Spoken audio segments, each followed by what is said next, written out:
Pilipinas, una sa ating mga balita. Sumipot si dating House Speaker Martin Romualdez sa Independent Commission for Infrastructure o ICI sa Taguig City. Sa maikling pahayag sa media, sinabi ni Romualdez na ibabahagi niya sa komisyon ang kanyang mga kaalaman sa budget process.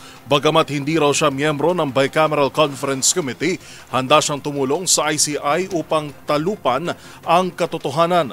Sa hiwalay namang pahayag, sinabi ng dating House Speaker na wala siyang itinatagot, walang dapat itago at lilinawin niya ang mga isyu. Ibibigay umano niya ang anumang impormasyong makatutulong sa investigasyon ng komisyon sa flood control scandal. Idiniin ni Romualdez na naniniwala siya sa transparency at accountability kaya siya haharap sa komisyon upang masigurong lalabas ang katotohanan. Magandang umaga. Yes, sir.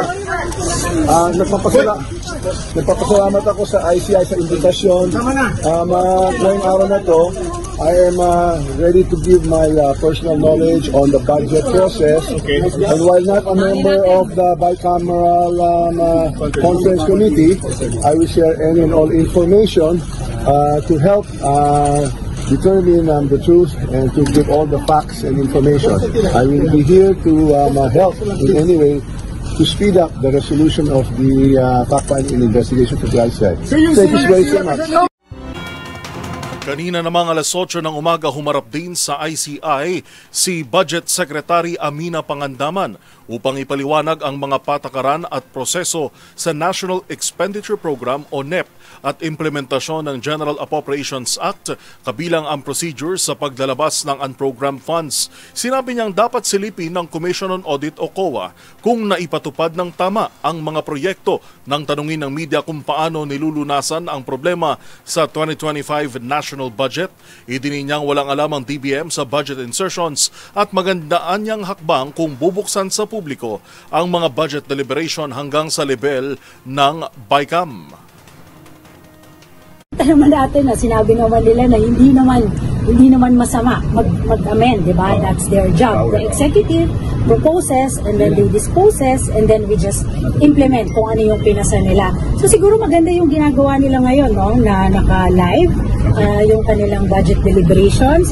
Tapos may mga civil society organizations na uma-attend na hindi lang observers, no? I think they get a chance also to ask questions, so maganda yon, maganda i-live natin yung lahat ng budget deliberations sa floor, sa committee, and then yung yung request nga pati yung BICAM, sana maging live din siya.